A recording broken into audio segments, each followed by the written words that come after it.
ஓம் சாந்தி. K Surajbhai அவர்களின் தாரணை வகுப்பு அக்டோபர் 26, 2025. நமது இந்த ஈஸ்வரிய படிப்பின் மிக உயர்ந்த லட்சியம் வெற்றி ரத்தினமாக ஆவதாகும். நமது இந்த மாணவ வாழ்க்கையில் இந்த அழகான லட்சியம் நமக்கு கிடைத்திருக்கிறது. நமது கல்வியின் முடிவு எப்போது வெளியாகுமோ அப்போது டாப் மோஸ்ட் மாணவர்களாக அஷ்ட ரத்தினங்கள் வெளிப்படுவார்கள். கோல்டு மெடலிஸ்ட், பின்னர் 100 பேர் ஃபர்ஸ்ட் கிளாஸ் மாணவர்களாக இருப்பார்கள். அடுத்தது செகண்ட் கிளாஸ், பின்னர் தேர்ட் கிளாஸ். நாம் வெற்றிமணி மாலையில் வர வேண்டும் என்பதே நமது லட்சியமாக இருக்க வேண்டும். வெற்றிமணி மாலை என்பது 108 மணிகளின் மாலையாகும். அதிலும் முதன்மையான 8 ரத்தினங்கள் முழுமையான ரூபத்தில் தந்தைக்கு சமமானவர்களாவார்கள். எப்போது வெளிப்பாடு ஏற்படுமோ அப்போது இந்த அஷ்ட ரத்தினங்கள் சாகார பகவான்களாகவே வெளிப்படுவார்கள்.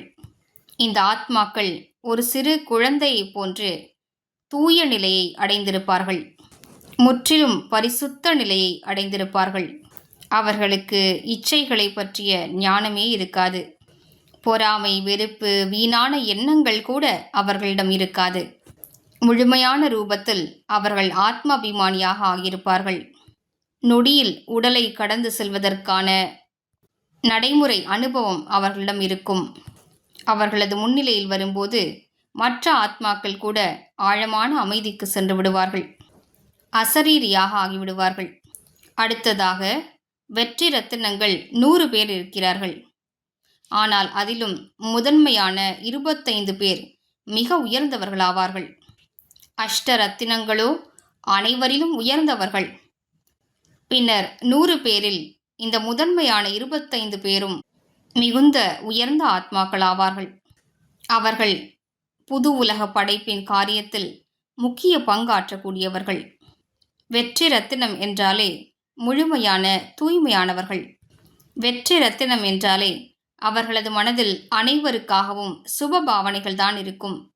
அவர்கள் மாசற்றவர்களாக இருப்பார்கள். அவர்களது பார்வை ஆன்மீகமானதாக இருக்கும்.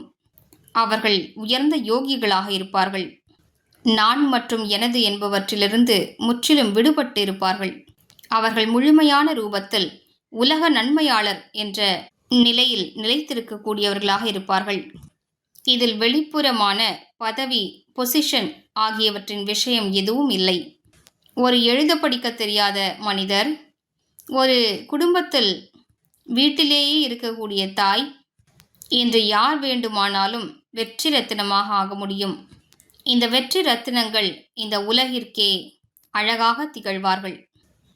இவர்கள் இந்த சிருஷ்டி சக்கரத்தின் அலங்காரமாவார்கள்.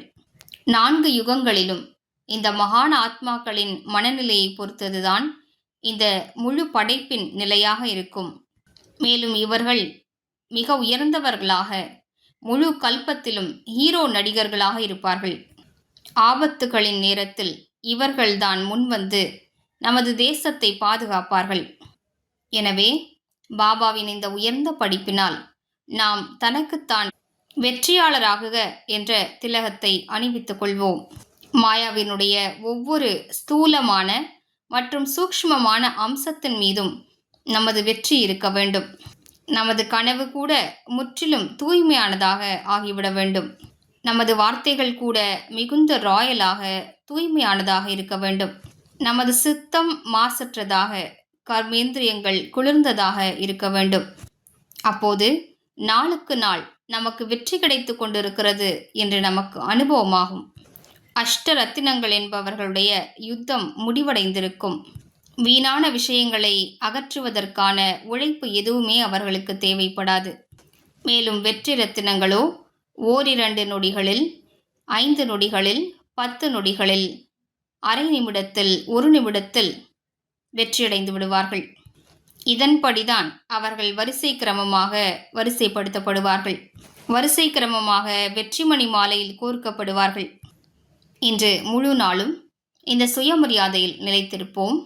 நான் வெற்றிமணி மாலையின் மிக உயர்ந்த ரத்தினமாவேன். என்னை நினைவு செய்து பக்தர்கள் கூட தமது பிரச்சனைகளிலிருந்து விடுபட்டு விடுகிறார்கள். அப்படி இருக்கும்போது என்னிடத்தில் பிரச்சனைகள் எவ்வாறு நிலைத்திருக்கும்? தன்னைத்தான் இந்த உயர்ந்த சுயமரியாதையில், இந்த உயர்ந்த மனநிலையில் நிலைத்திருக்கச் செய்வோம். மேலும் பாபா என்னோடு இருக்கின்றார். அவர் என் தலை மீது குடைநிழலாக இருக்கின்றார். இந்த ஆன்மீக பெருமிதத்தில் நிலைத்திருப்போம். யோகத்தின் ஆனந்தத்தை அடைவோம். ஓம் சாந்தி.